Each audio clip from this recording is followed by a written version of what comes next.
दीपावली के दूसरे दिन यानी कार्तिक शुक्ल प्रतिपदा को गोवर्धन और गौ पूजा का विशेष महत्व है।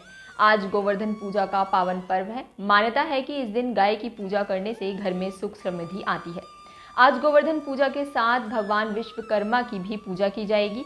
शिल्पकार और श्रमिक वर्ग गोवर्धन पूजा के दिन विश्वकर्मा का पूजन भी श्रद्धा भक्ति पूर्वक करते हैं। आज अपने घर व्यवसाय के विकास व वृद्धि की कामना से दीप जलाए जाते हैं। लेकिन गोवर्धन पूजा के दिन ही क्यों की जाती है विश्वकर्मा पूजा, ये एक बड़ा सवाल है और ज़्यादातर लोगों को इसकी जानकारी नहीं है। तो चलिए बताते हैं आपको कि ऐसा क्यों होता है। लेकिन इससे पहले हम वीडियो की शुरुआत करें, आप लोगों से एक छोटी सी अपील।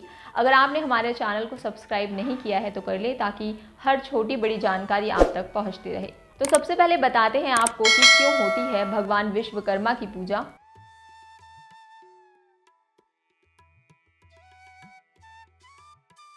भगवान विश्वकर्मा का जन्म समुद्र मंथन के दौरान हुआ था। उन्हें शिल्पकार के रूप में पूजा जाता है। विश्वकर्मा जयंती हर साल 17 सितंबर को मनाई जाती है। हालांकि उनकी पूजा के लिए गोवर्धन पूजा का दिन ही चुना जाता है।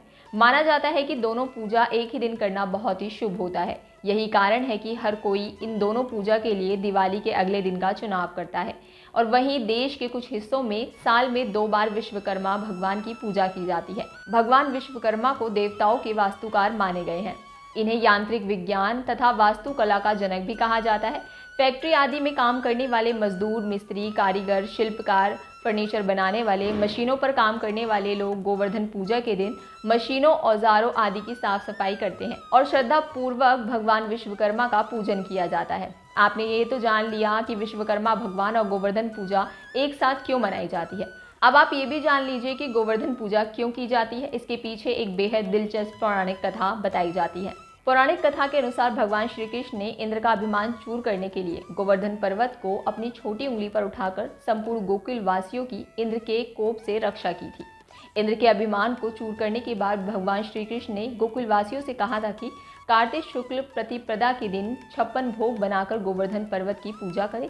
गोवर्धन पर्वत से गोकुल वासियों को पशुओं के लिए चारा मिलता है और यही पर्वत यहाँ बादलों को रोककर वर्षा करवाता है, जिससे कृषि उन्नत होती है।